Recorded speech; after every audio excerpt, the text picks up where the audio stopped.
Hey trainers, welcome back to Redbug. Today, we're diving into the darker side of the Pokémon world, ranking every evil team from the series.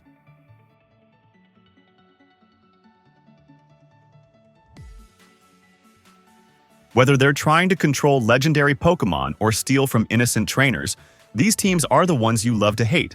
But which one is the best? Let's find out. Before we begin, here's how we'll be ranking these teams. Motivation and goals. How compelling or interesting are their goals? Leaders and grunts.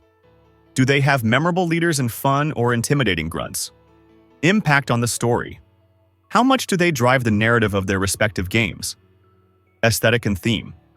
Do their outfits, hideouts, and overall design stand out? With that in mind, let's start from the bottom and work our way to the top. These teams tried to make a splash, but ultimately their plans just didn't hit as hard as others. Number 9. Team Yell, the supposed evil team of Galar, is, well, kind of a joke. Their main goal is to cheer on Marnie and block your progress, which feels more like an annoyance than a true threat. While their punk rock aesthetic fits the Galar region, they don't drive the story forward in a meaningful way. The real antagonist ends up being Chairman Rose, but even he lacks the weight of other villains. Number 8.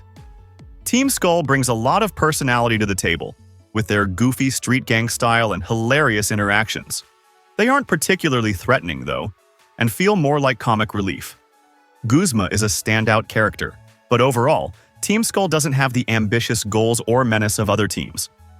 They do give Alola a unique vibe, though, with their rebellious and nonchalant attitude. Number 7.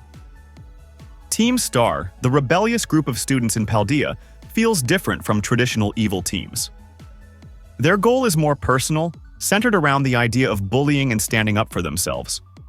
While this adds depth to their characters, they don't feel as evil or world-threatening as other teams. Still, each squad leader has their own personality, and the team adds a fun dynamic to the game's school setting. Now we're getting into teams that start to have bigger, more impactful roles in the story. These teams have solid motivations, but some aspects keep them from cracking the top tier. Number 6. Team Flare is all about fashion and beauty, but beneath their glamorous exterior, they have a pretty dark goal: to create a world of beauty by destroying everyone they deem unworthy. Lysandra, the team's leader, is one of the more intense villains, and his obsession with resetting the world adds some real stakes to the story. However, Team Flare's grunts feel generic, and their fashion obsession makes them more laughable than threatening at times. Number 5. Team Aqua and Team Magma, Generation 3, Pokémon Ruby, Sapphire, Emerald. Team Aqua and Team Magma have one of the most interesting rivalries in the series, with Aqua wanting to expand the oceans and Magma aiming to increase the landmass. Their clash leads to some epic moments in the Hoenn region, especially when they wake up Kyogre and Gruden. However, their motivations, while unique, feel a bit extreme and less grounded compared to later teams. Their leaders, Archie and Maxie, are memorable, but their goals feel more destructive than world-improving. Here we go. Number 4. Team Galactic, Generation 4, Pokémon Diamond, Pearl, Platinum. Team Galactic has one of the most ambitious plans of any evil team. Cyrus wants to create an entirely new universe by harnessing the powers of Dialga and Palkia. Cyrus's cold, emotionless demeanor makes him one of the most unsettling villains in the series.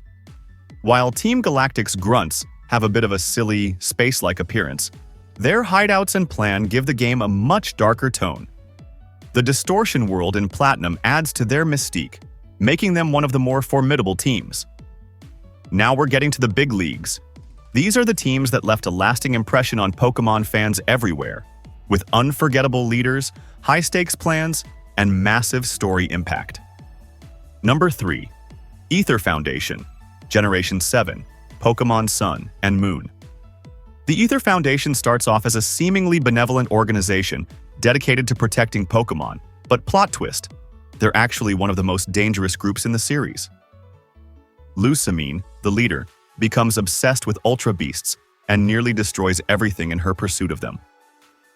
The dual nature of Aether Foundation's public face versus their true intentions makes them one of the most interesting evil groups.